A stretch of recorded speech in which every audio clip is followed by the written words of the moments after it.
Member সাহেব, হ্যাঁ গ্রামের রাস্তা খারাপ হয়েছে, মানুষে গাড়ি ঘুরিলে যাইতে পারে না, রাস্তা বানায় দেন। আর গ্রামের কারেন্টের লাইনের মেম্বারই বা কি করবো, উপরে তো বাজেট না, মেম্বারের বাপে জমি বেচি কি আমরা রাস্তাঘাট ঠিক করে দিব না? কারেন্ট সব ঠিকই আছে, মেম্বার না পুরা খালি মানুষে বদলাম মরে, মেম্বার তো ভালো আছে।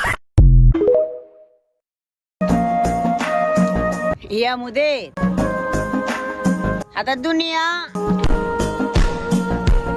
كله صديق ما في حبه حاجانا شوف انا واحد صديق حبه ثاني صديق ما في حبه ليش معلوم هذا الدنيا كله نفر ما في سيم سيم واحد نفر كويس ثاني نفر ما في كويس صح نا ما في صح كلام انت